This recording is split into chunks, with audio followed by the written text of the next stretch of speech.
아기를 품은 이의 말은 반대로 해석하라. 아기를 품은 사람의 말은 반대로 해석해야 한다. 이들이 말하는 긍정은 부정을 의미하고 부정은 긍정을 의미한다. 이들이 어떤 것을 강하게 비난하는 이유는 실제로 그것을 최고로 여기기 때문이다. 또한 이들은 나쁜 것을 칭찬함으로써 좋은 것을 깎아내리기도 한다. 어떤 사람이 무신경하게 모두 괜찮아 라고 말하는 것은 실제로 어떤 것도 마음에 들지 않다는 의미이다. 친구에 따라 나의 평판이 달라진다. 친구를 신중하게 선택하라. 친구를 사귈 때는 먼저 상대방의 됨됨이가 훌륭한지, 의지가 강한지, 여러 가지 능력이 있는지 자세히 살펴야 한다. 많은 사람들이 친구를 사귀는 문제의 중요성을 잘 알지 못한다.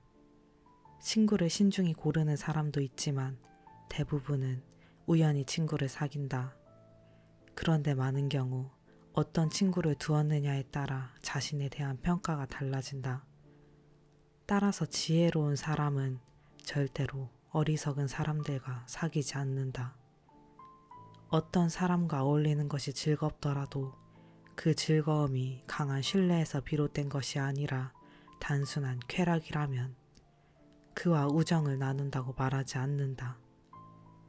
바람직한 우정이 있는가 하면 바람직하지 않은 우정도 있다. 친구의 진실한 조언 한마디는 여러 사람들의 호의보다 몇 배나 더 값지다. 하지만 서로 어울려 다니며 쾌락만 쫓는 친구는 결코 오래가지 못한다. 지혜로운 친구는 근심 걱정을 없애주지만 어리석은 친구는 오히려 근심 걱정을 몰고 온다. 외모로 판단하지 마라. 사람을 외모로 판단하지 마라. 이보다 어리석은 것은 없다. 사람을 파악할 때에는 과도할 정도의 세심함이 필요하다. 겉으로 드러나는 모습만으로 사람의 기질이나 성격을 완전히 알기는 어렵다. 인간의 천성을 파악하기 위해서는 책의 내용을 다룰 때와 마찬가지로 심도 있는 연구가 필요하다. 자신의 한계를 보여주지 마라. 지혜로운 사람은 자신의 지식과 용기를 절대 전부 드러내지 않는다. 그는 사람들에게 자신의 능력을 알리기는 하지만 사람들이 자기를 속속들이 알게 만들지는 않는다. 따라서 어느 누구도 그의 능력이 어느 정도인지 알지 못하고 그러한 이유로 아무도 그에 대해서 실망하지 않는다. 사람들은 상대의 한계를 정확하게 알 때보다는 그의 능력이 어느 정도인지 추측하고 정말 능력이 있는지 궁금해할 때 그를 더욱 존경하기 때문이다. 기다림을 통해 갈망을 자극하라. 상대가 갈증을 느끼도록 만들어라. 상대의 입술에 감미로운 뒷맛을 남겨놓아라. 목마른 자는 샘을 찾고 기다림은 욕망을 더 자극한다. 목마른 사람에게 물을 주되 갈증을 완전히 해소시키지는 마라. 좋은 것은 적을수록 더 효과적이다. 지혜로운 사람은 상대의 욕망을 자극하되 원하는 것을 모두 주지 않음으로써 부족한 것을 갈망하는 상태로 남겨둔다. 기다리게 함으로써 그것을 얻었을 때 2배의 즐거움을 느끼도록 하는 것이다. 거절에 시간이 필요한 이유. 다른 사람의 부탁을 받았을 때 즉시 승낙하지 말고 신중히 생각한 뒤 승낙하라. 오래 기다린 뒤에 얻은 것이 더욱 값진 법이다. 마찬가지로 요구를 거절할 때에도 상대가 거절의 말에 상처 입지 않도록 적당한 시간이 지난 후에 정중하게 거절하라. 대부분의 사람은 어느 정도 시간이 흐른 후에 거절하는 것은 손쉽게 받아들인다. 그동안 처음에 가졌던 기대감이 상당 부분 사그라지기 때문이다. 어쩔 수 없이 거절해야 하는 상황이라면 상대방이 급하게 재촉하더라도 가능한 답변을 미루어라. 상대방이 그 문제에 매달리지 않고 다른 데로 관심을 돌릴 시간을 주어라. 지나친 예의는 일종의 속임수이다. 우리 주위에는 마법의 물약을 쓰지 않고도 마법을 부리는 사람들이 있다.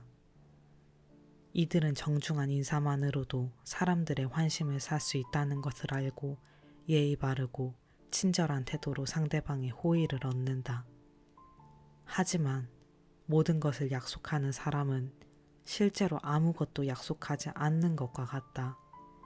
이런 약속은 어리석은 사람들을 유인하는 함정이다. 참된 예의는 마땅히 해야 할 의무이지만 짐짓 꾸민 예의는 속임수이고 지나친 예의는 상대방에게 의존하겠다는 의미이다. 이들은 상대방의 인간됨이 아니라 권력이나 재산 앞에 고개를 숙이고 상대방의 인격이 아니라 호의를 얻기 위해 아첨을 떤다. 이들에게 이용당하지 않으려면 참된 예의와 지나친 예의를 잘 구분할 줄 알아야 한다. 예의 갑. 어떤 일을 하든 당신이 예의를 갖춰 대하면 상대는 감사의 마음을 갖게 되고 그것에 대해 보답하고자 한다. 심성이 선하고 관대한 사람은 항상 속 좁은 사람들이 원하는 것 이상을 돌려준다. 예의는 상대에게 감사의 의무를 지우는 행위이다. 따라서 당신이 상대에게 예의를 갖춰 행동하면 그에 상응하는 대가를 받게 될 것이다. 그러나 천박한 사람들에게는 어떠한 세련된 예의도 의미가 없다. 그들은 호의와 애정을 아무리 많이 받아도 돌려주기는커녕 이해하지도 못한다. 농담은 적당히 하라. 농담을 할 때는 상황을 잘 파악해서 기술적으로 해야 한다.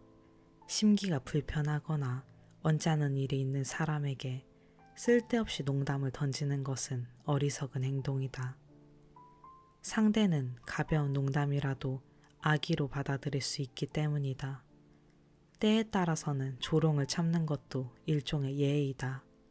하지만 모든 사람에게 똑같은 예의를 요구할 수는 없다. 반면 파티에서 장난기 섞인 농담에 벌컥 화를 내는 것은 유치한 행동이다. 사적인 모임이나 격식 없이 어울리는 자리에서 농담을 유쾌하게 받아 넘기면 대범한 사람이라는 인정을 받지만 불쾌한 기분을 드러내면 옹졸한 사람이라는 평판을 얻게 된다. 팔을 뺄 적절한 타이밍을 포착하라. 지혜로운 사람은 적절한 타이밍에 적절한 행동을 함으로써 난처한 상황을 쉽게 모면한다. 이들은 재치 있는 농담을 던지거나 빙그레 웃는 것만으로도 난처한 상황에서 슬쩍 발을 뺀다. 역사상의 위대한 인물들은 하나같이 이렇게 사소한 행동 하나로 어려운 상황을 모면했다. 슬그머니 화제를 돌리는 것만큼 상대방의 요구를 점잖게 거절하는 방법은 없다. 상대방이 어떤 것을 요구할 때 잔꾀를 부려 변명을 늘어놓기보다는 그 요구를 전혀 이해하지 못하는 척하는 것이 더 효과적일 수도 있다. 혼자 있을 때에도 몸가짐을 조심하라. 항상 다른 사람들이 자신을 지켜보고 있는 것처럼 행동하라. 사람들이 자신을 보고 있다고 생각하면 모든 일을 신중하게 처리하게 된다. 지혜로운 사람은 벽에도 귀가 있고 잘못된 처신은 즉시 사람들에게 알려진다는 사실을 알고 있다. 이들은 혼자 있을 때에도 온 세상 사람들이 자신을 지켜보고 있는 듯이 몸가짐을 조심하고 언제나 자신을 주시하는 미래의 증인을 의식하며 행동한다.